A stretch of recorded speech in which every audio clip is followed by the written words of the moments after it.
Our next session is going to be preparing for emergency responses. So this is based from the International Fund for Animal Welfare and led by Robert Leach, who's our next presenter. So Robert is growing up with animals and has helped since Rob's life. Motivated by a One Health approach, Rob has dedicated himself to the health and welfare of animals, people, and the places we all call home. His earlier career spanned from human nursing, veterinary nursing, and wildlife rescue and rehabilitation. Rob holds a Bachelor of Nursing and a Master of Veterinary Studies. Before coming to IFAW, Rob was Programs Manager for Vets Beyond Borders, managing community-led veterinary programs across the globe. Rob also led the Australian Veterinary Emergency Response Team, where he assisted governments, NGOs, animals, and communities impacted by disasters. Most notable was his role in the Australian Black Summer bushfires, where he led over 50 veterinary volunteers to assist injured wildlife across several states. More recently, Rob coordinated critical training initiatives, including upskilling general practice veterinary professionals with skills and knowledge to treat wildlife in emergencies. In his role at IFAW, Rob implements disaster response and resilience initiatives and projects that involve wildlife rescue, rehabilitation, and release. So I'd like to welcome Rob to give us a preparing for emergency response. Thank you. Thanks. Jen Gardner as well, who's joined us all the way from Massachusetts in America. Jen is actually my manager as well. All right, I'm just going to connect up my laptop, so please bear with me. We've got you for about 2 hours plus a half-hour morning tea in between, so please sit back and relax. I heard that sigh. Please sit back and relax. We want this to be quite interactive, so we don't want to be talking at you, we want to be talking with you. So shout out some answers, shout out some questions, put your hand up. Hopefully it doesn't get chaotic. If it does, we might have to rein it in a little bit. All right.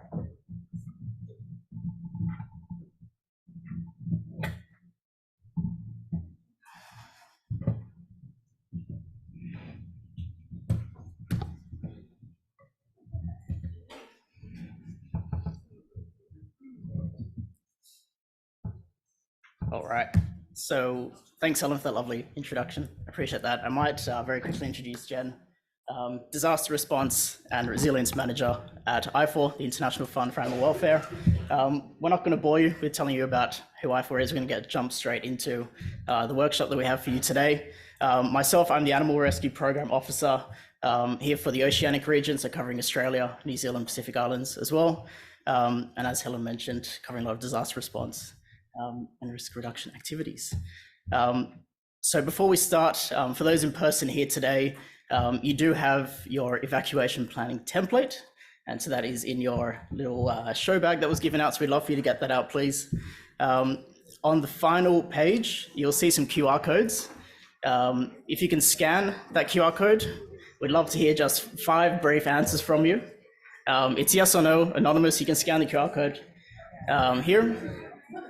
And for those of you joining us online, there is a link in the chat. Thank you, Anna. Is yours working? Fantastic. Okay, I'm just going to pour some water.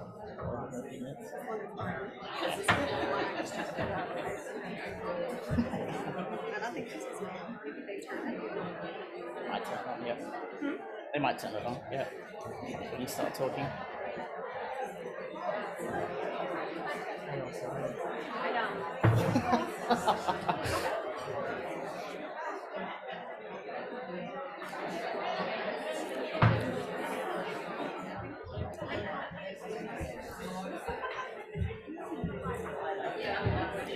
Alrighty guys, we might crack on while you're doing that, if that's all right.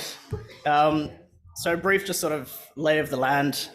I want to talk about disaster, particularly here in WA. We know that majority of the people joining us here in person and online are from WA. So here are just some very brief statistics so we can understand what we are dealing with. We have far too often we see a sentiment that disasters won't happen to me. That's just not the case, really. It's just a matter of time. So even in just the last 10 years in WA, these are stats from the government website, 53 major flood events, 12 tropical cyclones, 9 major bushfires. That's just 10 years. Top photo, Wooroloo fires from 2021. Many of you probably experienced that here. As well, tropical cyclone Saroja, and that was just devastating as well. And so we put in, imagine if this has impacted whether you're a home carer or you have facilities looking after animals. Imagine if this has impacted your facilities. And again, some of us don't have to actually imagine, some of us actually have dealt with this in person. And so what happens if you don't have a plan? We see far too often, there are statistics out there to say that animal guardians, whether it's a pet owner, whether it's a wildlife carer, they may actually refuse to evacuate from their houses in an emergency if their animals are not accounted for. In March of this year, I deployed to New Zealand for the cyclone. I saw it firsthand there, and it's really devastating, especially when the emergency services have to take time out of their normal duties to rescue the people and then come into those struggles where they don't want to be evacuated by boat, helicopter, whatever it may be. And then the aftermath of actually, okay, my life is at risk, I will be winched out by helicopter or I'll jump on this boat, and having the animals. I mean, one of the stories I saw was a cat that was put into the roof cavity during a flood and was watching their owners traveling by boat away from the flood. And it's just devastating. And there's no plan for that, especially in floods that happen really quickly. And especially with wildlife carers, where we have a number of animals in our care, it's really important that we have a plan in place. Do we have enough carriers and crates to account for all of the animals in our care and not have to make these tough decisions of leaving some animals behind? And so that's the purpose of this workshop here today, is to help you guys, at least in the first session, to really start considering, start thinking about having a plan. And we really want to push the urgency of doing it now, because this is peacetime. This is doing it now when we can, when we have the time to do it. There's no point trying to figure out a plan once you hear the emergency warning that a bushfire is coming away. There's just really no point for that. It's an incredibly traumatic experience. Can lead to additional delays for emergency service personnel. You can see in the top photo there, you've got police rescuing greyhounds. Now that's probably a little bit easier. Imagine if that is a wild animal, assuming that they are enclosed, if they're a smaller animal, rehabilitating at your house. What if the police don't know that there's an animal in a crate in a separate room? Greyhounds are very easy. Cats, probably a little bit easier as well. Wildlife, not so much, and they're usually forgotten about or put at the bottom of the list. So just want you to start thinking about that, having a plan in place that someone can really just pick up and action. And again, not evacuating, it's putting human lives at risk and not just the animal lives. And so again, why planning? It reduces your panic when a disaster comes. It increases your professionalism, having a documented plan. Avoid becoming a victim, as I just mentioned, and ensures you can take care of yourself and your loved ones. We do have a case study here from Texas, so I'm going to hand over to Jen very briefly as a resident American to talk about this one. Thanks. I'm not sure how to turn them. Oh, there we go. Thank you. So yeah, I just wanted to present this case study, and this was in Texas shortly after COVID was taking place. And so Texas, if you aren't familiar, is a state that is relatively warm. It's quite a large state, and there are a lot of animal facilities in Texas. So we had what was kind of like a cold snap, and it was historical low temperatures for this part of Texas. And they're used to dealing with some cold weather, but nothing like this. And the other problem is that the temperatures were so low that it knocked out the electricity, which is kind of unusual, but it was a really clash of weather coming together. And so these power outages lasted for several days. And as you can imagine, there's a lot of wildlife there that are at facilities that are not used to this cold weather, or they have like dens that might be heated, but now because they don't have electricity and because the wildlife centers didn't have generators, now they don't have heat for their animals. They also don't have water for their animals. So some of the organizations were putting out pleas, trying to get generators from the public. And in this case, which I thought was really creative, which kind of just goes, I think, for our audience, that we try to think outside the box sometimes, but this was a zoo. And as you can see, there's flamingos and they don't really like the cold weather. But thankfully, because of COVID, this restaurant was not in use. And so the zoo was able to ask permission if they could move their flock of flamingos into an empty restaurant where they could survive. And they did. And that I think was just a great way of showing that sometimes we have to think outside of the box. And I can also tell you that there were other facilities that were not so lucky, that did have animals that they did not have enough supplies for. They weren't able to be as quick on their feet. They weren't as resourced, and they did have animals die in this storm because they didn't have access to heat. And, you know, this is one of those times where it's really difficult because Texas probably never thought that they had a plan for something like this. So a lot of groups, you know, you get really complacent thinking like, oh, this is never going to happen to me. But it does. And that's what we're seeing more and more, is that places that weren't usually impacted by a disaster are now facing things that are really difficult to take action on if you don't have any sort of a plan. One of the theme words of the conference is innovation. So I think that's great for innovation. We might throw it open to the room very quickly. Does anyone have any examples very similar to this that they would like to share about innovative ways to keep animals during a tough time, whether it's a disaster or an emergency? If not, that's fine too. Come on, don't be shy. There's a hand up there. Down the back. Do you want to use the microphone, please? Thank you.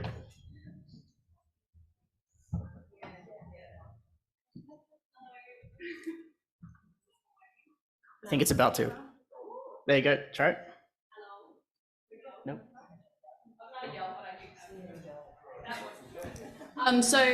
Thanks. Hello again. So at Darling Range Wildlife Shelter, we actually had a fire threat and we needed to evacuate last year, which was a bit of a challenge because at the time we had about 85 swans. So we had 2 hours to get all our animals off site, including kangaroos, swans, all sorts of birds, reptiles.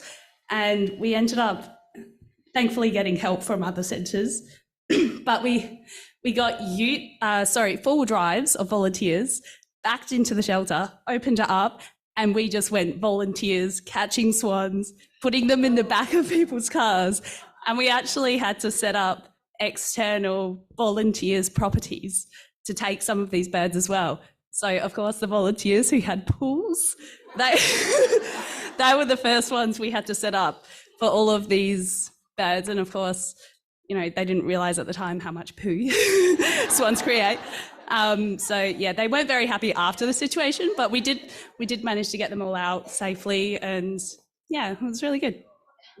Round of applause, come on.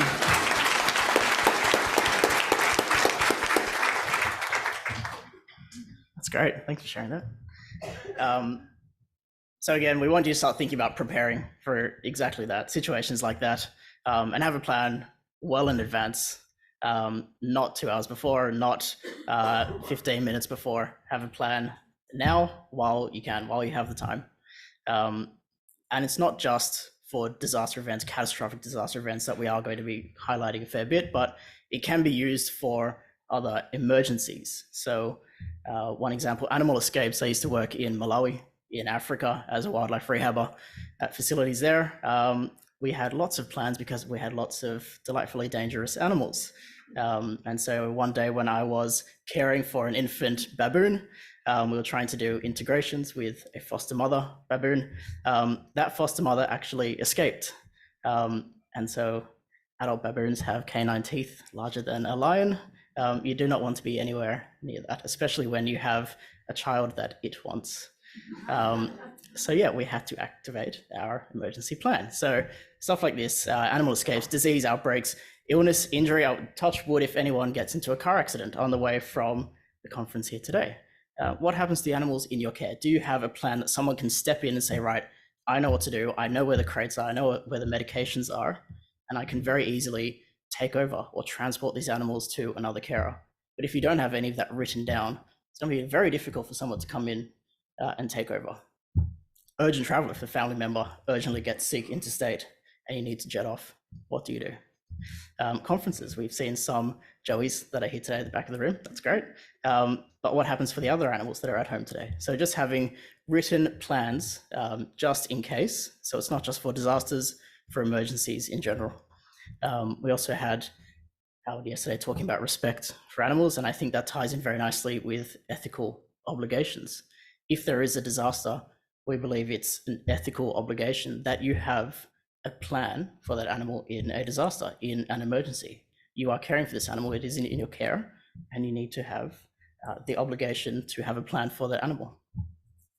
And again, plans are living documents scalable to your needs. So the templates that are on your desk, and we'll put a link in the chat, they are for home carers. We also have a template for facilities. So if you have perhaps more than 10 animals in care, if you have a large setup, we have a separate template that can capture that information too. So I'm going to flick between this at the moment. See if we can show some of the results that we just captured. All right.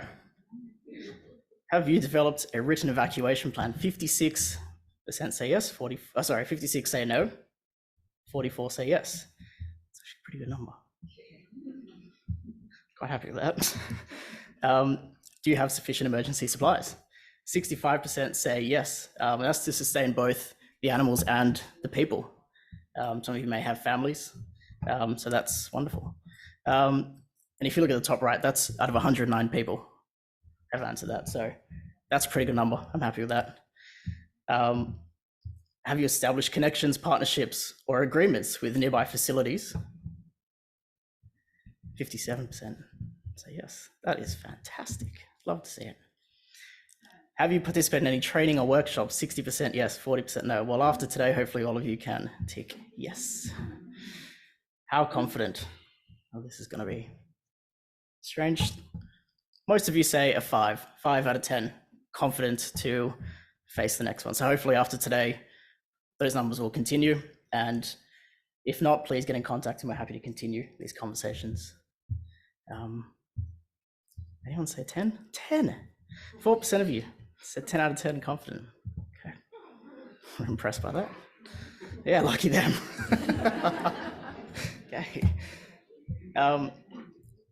So as I mentioned, you do have the template on your desk. We really want this to be a workshop, an interactive workshop. So please call out some questions that you may have.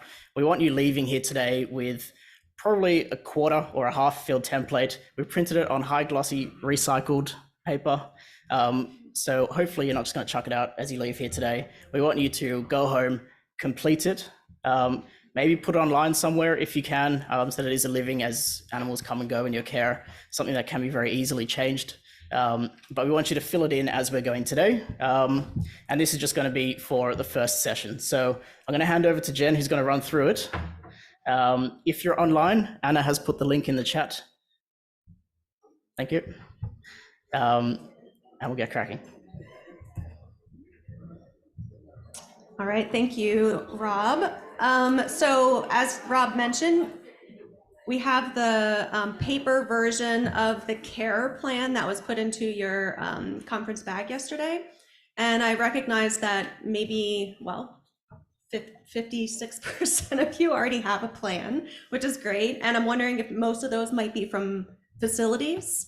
And the template, as we mentioned, is more for the home care. So as we're going through this next section, it's great that you already have a plan for your facility, if this is the case, and I'm describing you. But if you maybe just want to follow along and think about it from your own home perspective, that even if you have, dogs and horses or whatever you may have at your house, just kind of think through the steps, because I think that's one of the other pieces that we recognize that happens in disasters, is that you can't actually go out and help wildlife if your own home is not organized.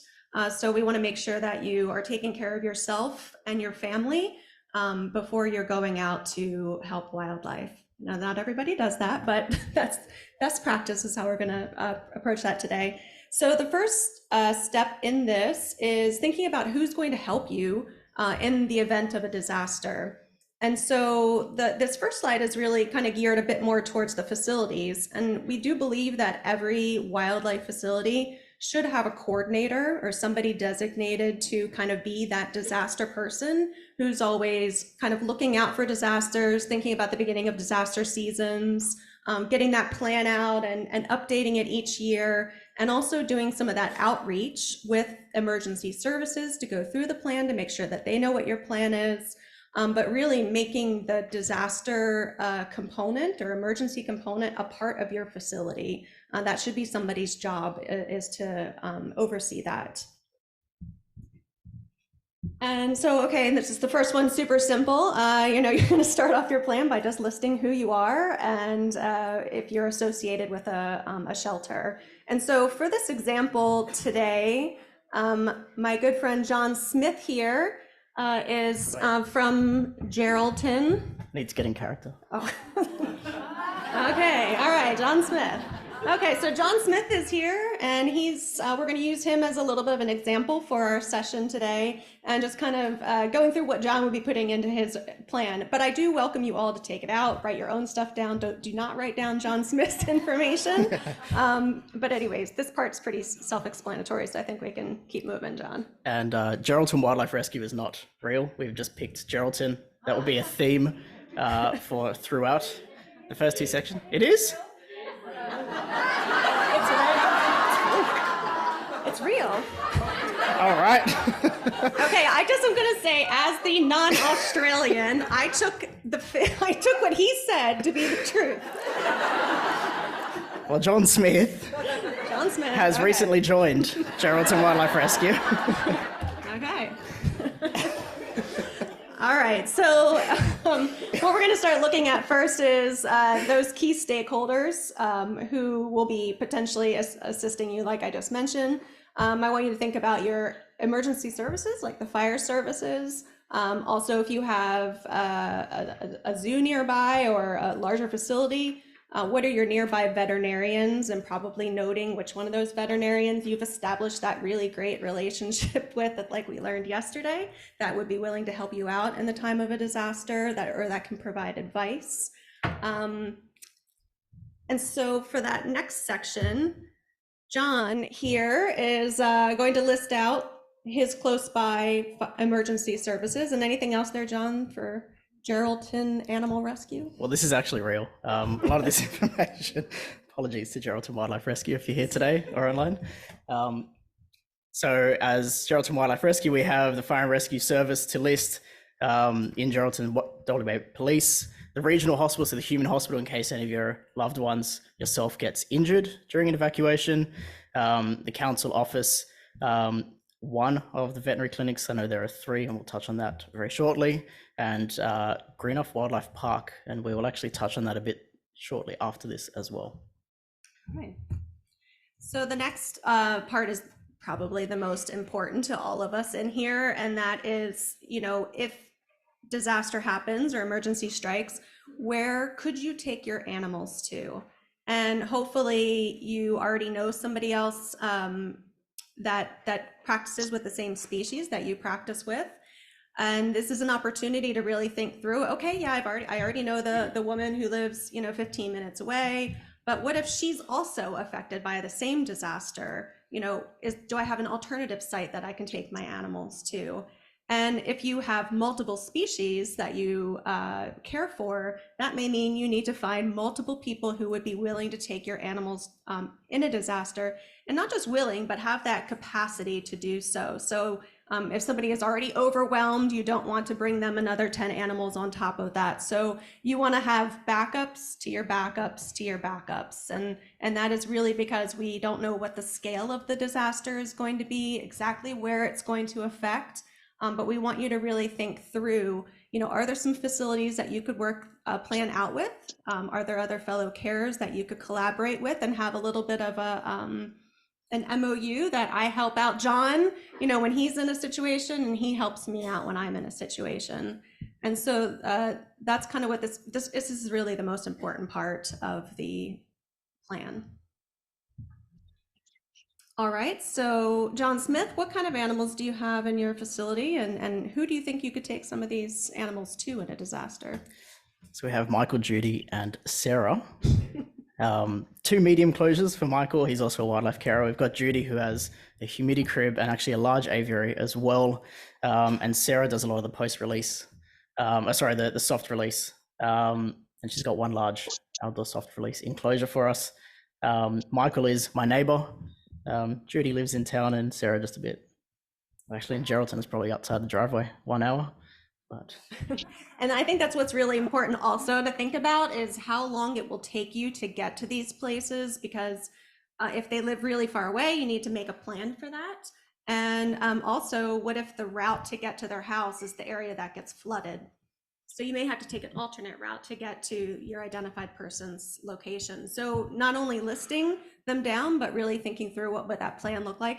And don't forget to tell them, right? Like they need to be part of the conversation of, when this happens, I'm going to rely on you or reach out to you to help. I think it's also about mutual aid. So you can say to them, if I'm relying on you, please also rely on me. So if you get in a bit of a pickle, I'll help you. And also, for the home care, if you only have maybe a couple of animals that are relatively easy to handle, they don't always have to be professional people to help, right? Yes. Like maybe your neighbor, you could train your neighbor like, okay, when this happens, I keep this here, I keep that there. But if it's something that's relatively easy, don't forget that your average neighbors might be able to help you out, especially if you do a walkthrough with them, before a disaster, to say like, here's where I keep this. It's super easy. You just scoop this up and put it into the carrier. But if you have animals that are relatively easy to manage, don't think that you have to find another professional that's going to come to your house. You may need to rely on your neighbors in a disaster. So step 2 is really all about the animal management. And so in this step, we really suggest having like an updated list of animals. And we recommend having this list updated at least once a year. And if you have a particular time of year where you have a disaster like fire season, before fire season, you want to update this list. So that way, at least you kind of have a general idea of the numbers of animals that you have in care. The other part is, how are you identifying these animals? Because if you are going to be handing them off to someone else, you need to have a way to identify them. So is that with microchips, or do you have some sort of tags that you would use? And then, how you'll be able to track that identification through the system, because once that animal gets to another person's place, they too need to be able to keep track of it, especially if it's one that's getting certain medications or certain type of feeding. And so we want you to think through, how are you going to ID these animals? And in the booklet that you have, or the paper that you have, and this is also available online. So the one you have today is the paper one, but you can go online. We have it all there. You can change it to however you want it to look. But we do have like sample kennel cards and that sort of thing that you could use to help you with your plan.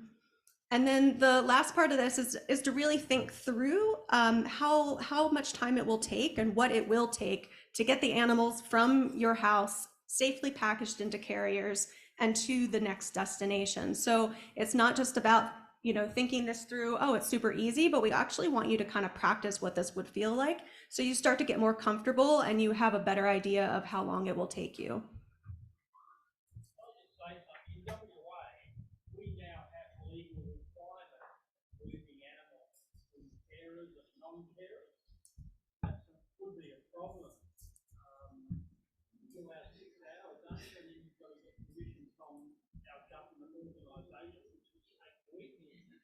So, I think that's a very interesting point as well. And I think we do have Brett Hopley here from DPIRD, from the government, and I would very strongly suggest you pose that question to him. In an emergency, I would say that a lot of these stipulations would be out the door, particularly when animal welfare is at stake. So I would very highly recommend we ask Brett after lunch.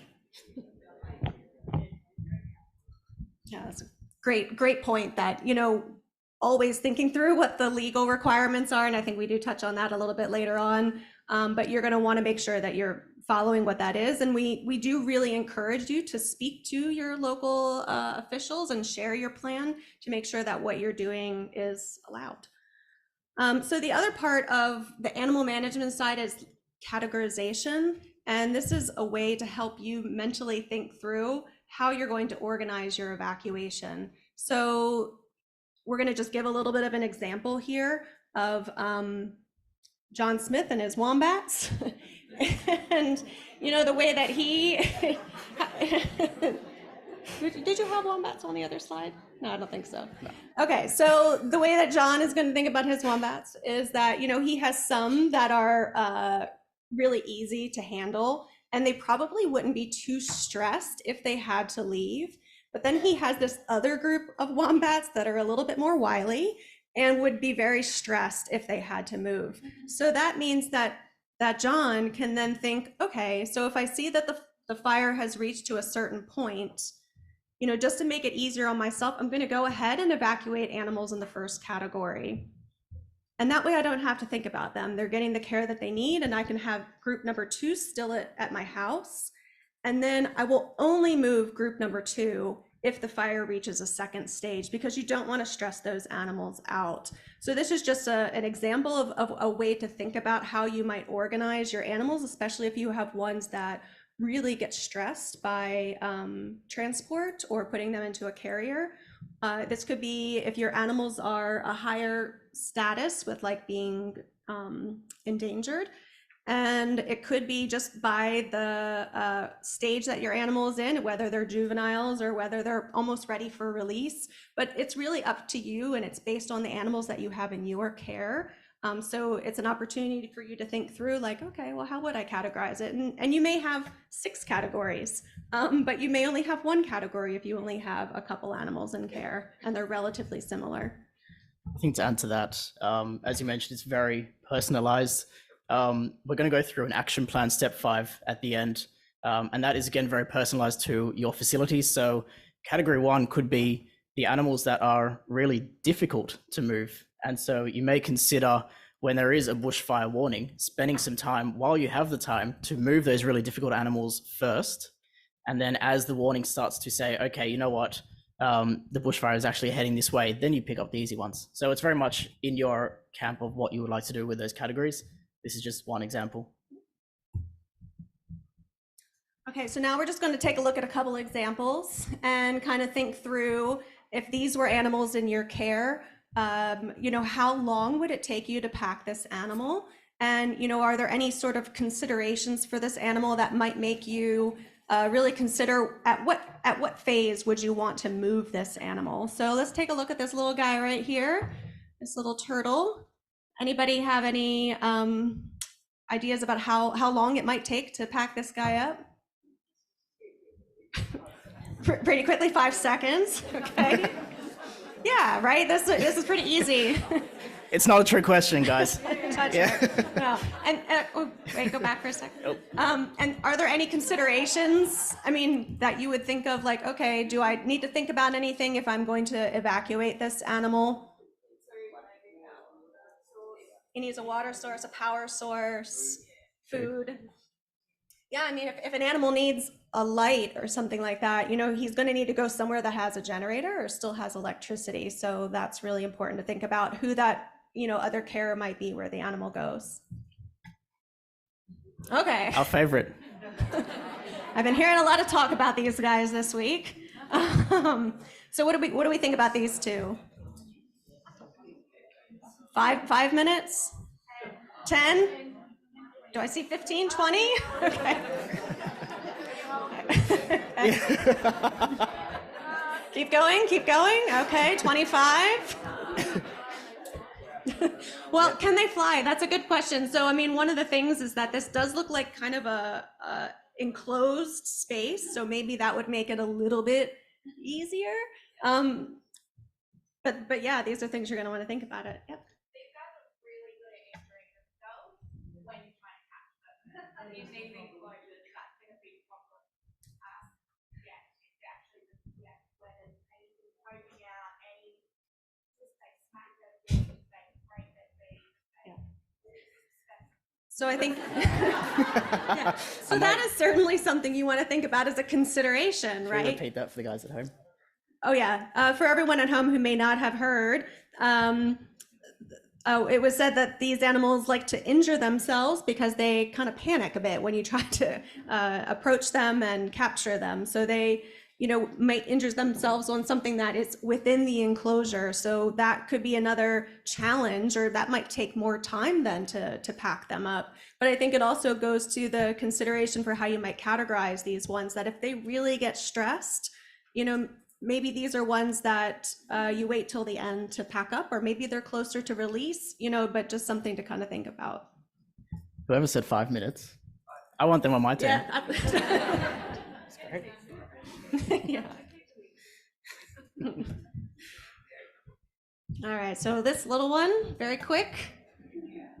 Yeah, I think I saw the ones in the stroller in the back. That seems pretty easy. It's done already. Don't have to do Done. anything. Yeah. Ooh, I felt the shift in the mood for these ones. All right, 5 minutes. 5 minutes. No? No. All right. So what considerations might you have for these ones?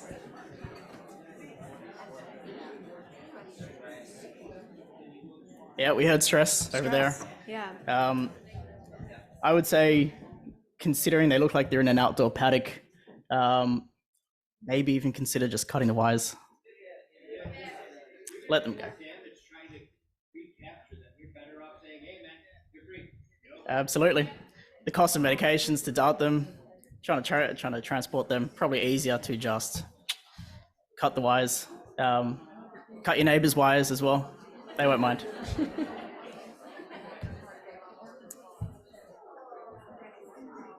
It's an osprey. I was looking at me one more for this. Okay, so how about this this little one? We heard wire cutters, let him fly. Any other suggestions? Yeah, pretty. All right, Simone? You can shout it out, we'll repeat it if you want. Just want to raise the elephant in the room here again, and E for elephant, and I don't have any really good answers to this, but I think something that everybody should be thinking about in the context of this, what do you do, is this whole question of, cut the wire. What is the place of release and what is the place of euthanasia in your plan? It's very easy to sit here and say, I'll just cut the wire and let the kangaroos go. Anybody who was involved in the floods will tell you that just wasn't an option. There were islands of kangaroos starving, and we need to pull our big boy pants on and think hard about what the implications. The next step, as we are always doing in rehab, what's the next step? What's the next thing that's going to happen when we take this action on behalf of this animal we are the custodians for? So again, there are no easy answers, and it's very situational. Absolutely. But I think to go through that exercise yourself about, well, what could we do with all these peaceful ducks? Well, that's all right. But what could we do with all these kangaroos, and what's going to be the implications if the reason we're looking at this is a flood as opposed to a fire, as opposed to a power outage for some other reason, or whatever, a disease, Absolutely. there's lots to think about. Yeah, really, really good point. Yeah. One of the things that we didn't really mention is that technically, because honestly, we don't want to scare you, but you should have a plan for every type of disaster your facility could face. And it might be different for each of those disasters, but a thorough risk assessment for your facility, like looking through all the different types of disasters you could face, what would the impact of those disasters be on your facility or on your animals? That's the most thorough way to do it, is to really think through those scenarios. And I see we have a hand up over here. Do you want to grab the microphone here?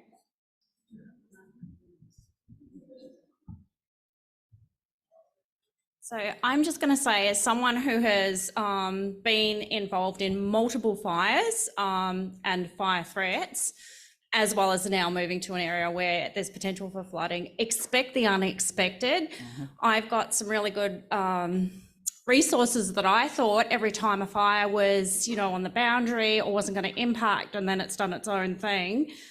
Like, as much as I have planned, packed up animals, had animals, in safe locations, there's always that anticipation that you're not well prepared, that potentially you're going to have to leave something behind. Even for my own domestic animals, they get stressed, they hide. So, and you don't plan for that timing of being able to pack them up also. And you've got incoming animals too, potentially. So animals that are coming in from the fire, you've always got to think, what vehicles do I have? How quick can I, where can I play Tetris here and jam pack things into the car, as well as your own family too. So it's not easy. It's really stressful. And I admit I have had to leave my house before with my own domestic animals because I've already secured all the wildlife to be somewhere safe, and I can't get them in their car. Or, they've gone and hidden, particularly for, cats and the like. And then you're like, oh my God, what do I do now? Do I leave doors open?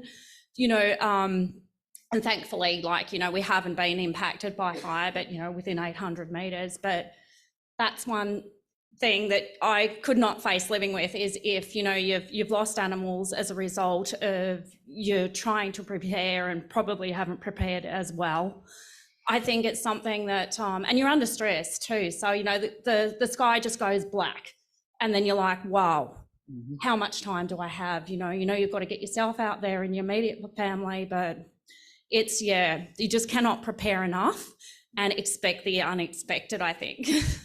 Round of applause. Thanks, Shana. I think that's very important. And we certainly encourage putting domestic animals as part of your categories, as part of your animal lists, because they're just as important, and it helps you with categorizing and understanding at what stage do you activate different plans. So that's a really great example. So thanks for sharing. Move on. Next one. This one, possum. We just included it because we wanted you to consider as well endangered status, critically endangered status. Here in Western Australia, we have the critically endangered western ringtails that we've heard from Dr. Shan and others. So again, that may come into considerations for categories. Okay, so now you'll see in the next section of the template is really kind of giving you an opportunity to think through the animals that you have. And like I said, you're going to do this, maybe at the beginning of the year, the beginning of the fire season, whatever it may be, but thinking through the current animals in your care and some of the considerations that you would have for them and where you're going to go. And you'll see in the last section, John Smith here has said that, maybe for his kangaroos and the osprey, they're ready to be released. And so, it's just thinking through all the worst case scenarios or all the possibilities and trying to make the plan the best you can, given the information you have at the time. And of course, things can change, but the idea is to just get those wheels moving and starting to think through this before the disaster comes. Because when the disaster comes, we all know you just start to panic and the idea making really starts to shut down. So try to do it now when you are not in a panic. And I really liked Simone's point about thinking about the end stage of release. So you may be under stress at the time thinking you need to move this animal, but if it's going to cause more stress, possible capture myopathy or deterioration, I think that's also a consideration. So really having that end goal still in your mind as you're making these categories and as you are updating them with the current animals in your care, I think that's a really important point to consider. Okay, so step 3 is the resources. I think we touched on this a little bit too, but who's going to help you? Do you have volunteers or that neighbor who can help you pack up the animals? I often think about people who have bigger animals and want to put them into trucks. That's a lot of work, is to lift these animals. So you might need to have somebody help you pack your car because it's just quite heavy and taxing on your body. Of course, also what supplies and equipment you're going to need for those animals, and the transportation. How are you going to move them from one place to another if that's what you plan to do. And so I think we can go ahead and look at the sheet. And so I think, the first part is, who's going to help you? And especially for the facilities where you have a large number of volunteers, this is, you might have more options, but I really want the home carers to think about this too, because we're often not thinking, and you don't want to ask for help sometimes. And we touched on being isolated, but we need to start making these connections and relying on each other to help out when a disaster strikes. And I think it's not just wildlife caring connections, it's who's in your community. So in this example, John Smith, he's a city slicker and he's recently moved up to Geraldton, so he's still got his Mini Cooper, hasn't transitioned into a ute just yet. He's not going to fit 2 pelicans in his Mini Cooper. So who's going to help him? Who in your community, it doesn't have to be a wildlife carer necessarily, but who in your community has a ute? Who can just be a driver? Who's your local vet that can dispense more medications, can still overview or review these cases as you've moved these animals to a different location? Okay, and then so the next part is really thinking through what equipment and supplies you have on hand and what is needed. So if you have 10 wombats that need to be loaded into carriers and they have to go alone, and you only have 5 carriers, well then, what are you going to do when the disaster comes? So is that something you can start working on and trying to get a few extra carriers to have on hand? Because ideally you would have all the supplies you need for evacuating those animals. You would have it all on hand. And so some of the other bits is, making sure that you have the food, that you have the medicine, that you'd have everything ready to go. So you'd have that kit for that animal and it could go on its way to the next place. So starting now, again, to think through all the pieces, all the little things that those animals are going to need and kind of making that kit list, and then starting to acquire the additional items that you need to safely evacuate. To add to that, I had a conversation with a lady, sorry, Karen, we'll come to you in a second. Had a conversation with a lady who were talking about disaster preparedness and evacuation. And she said, well, I've got 2 horses, but I've only got 1 float. What do I do? And I said, well, probably get a second float.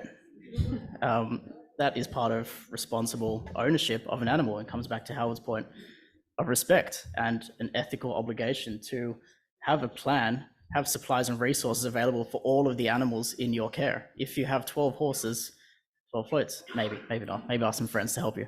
But if you have 12 wild animals in your care, and if they need single housing for transport, you will need 12 crates. So just a consideration that it is part of your ethical obligation to look after these animals. We'll go to Karen first, then Emma. She pretty much answered the question.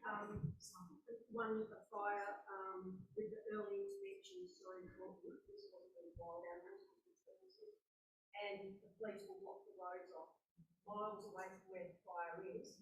But my friend needed help. She had multiple horses. I had a car, not allowed in there. So if you're not early with the intervention, you will not be allowed to enter those areas. And once you've left, you can't go back. So even if she had a place to put those horses or wild animals, once she's driven them out, she can't get back in there. There is no way the police will get back in. That's actually really true, because I worked in emergency services for 34 years, and this particular day I was lucky to get home. Can everyone hear? Oh yeah. So I was lucky to get on my way home on the freeway, and there was a Baldivis was on a fire, and my friend, whose husband's actually a vet, I'm not going to say who, they have quite well-bred horses at the property. Now she was down south. There was only one caretaker at the property. There was over 40 horses. And luckily I'd taken the fire marked vehicle home, and I managed to get through the roadblock, because I rang her and I said, oh, you don't happen to be at home, do you? And she wasn't. So I went straight to the property, and myself and the caretaker on 85 acres moved horses around paddocks. I was there till midnight. The fire was on her front property, and we were moving foals, pregnant mares, unhandled horses. And the caretaker was like overwhelmed, and I said, right, we'll move them to the house, because that's where the retec system is. Let's get the generator going for the retec. Luckily she hadn't lost power and they had the backup, so they had the generator. So we just did that. I moved hay around the paddocks to keep the horses at least calm, because they were going to bolt through fences. And then it was the issue of how do we get the foals? That's easy, just take mum. they'll follow. So I'm walking along with an unhandled mare with this foal standing over my head, trotting beside me, you know, but we did it. And the vet only could get through once, as the lady was correct, that they opened the road. And I didn't leave. I just knew I had to stay. And we were safe because we made it safe, but I don't know what their plan was. We couldn't get into the house. It was just about moving the fences and moving the horses, and it was pretty full on. And the other lady mentioned about being ready. You just got to expect the unexpected. I mean, they weren't home. Right. One was at work and one was away. The caretaker was there for a few days to look after the property and assist, and of course it all went to pot. So thanks. Round of applause, guys.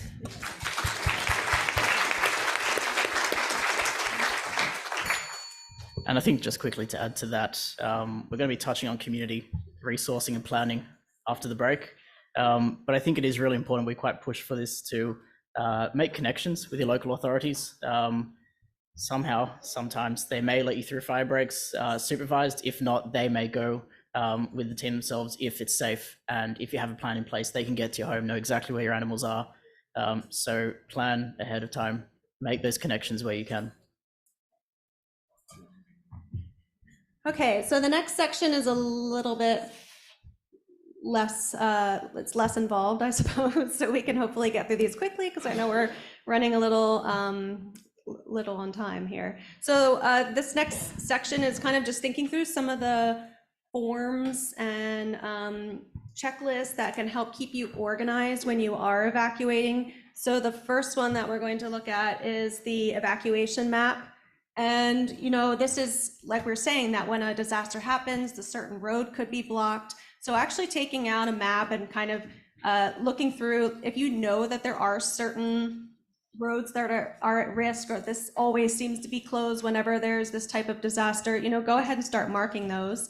And the one point that we want to make here is that you really need to have a printed map.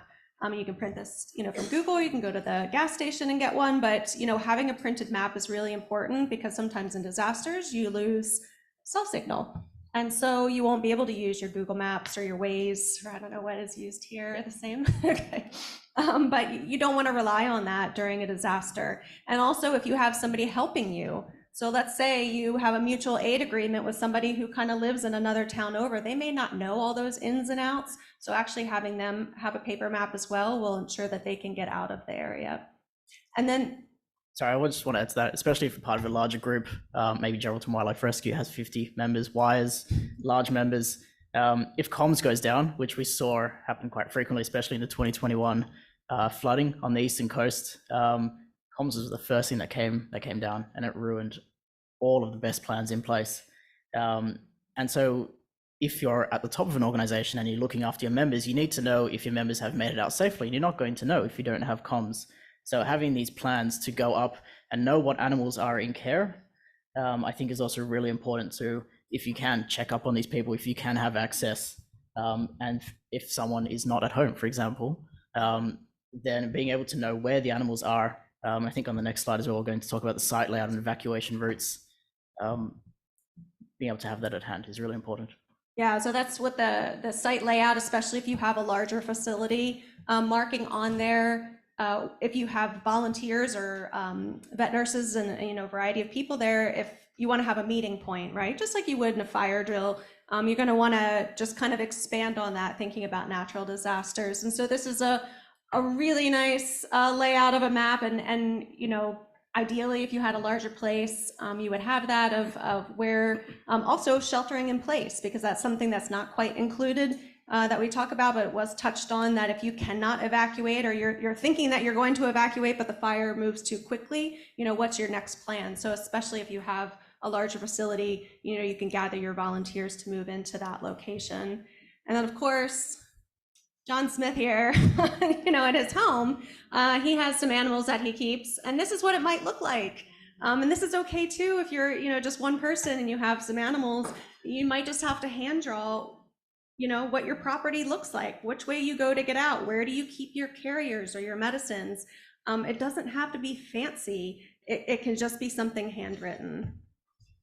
And the other thing, especially, you know, John Smith has some images of him and his grandfather together from years ago.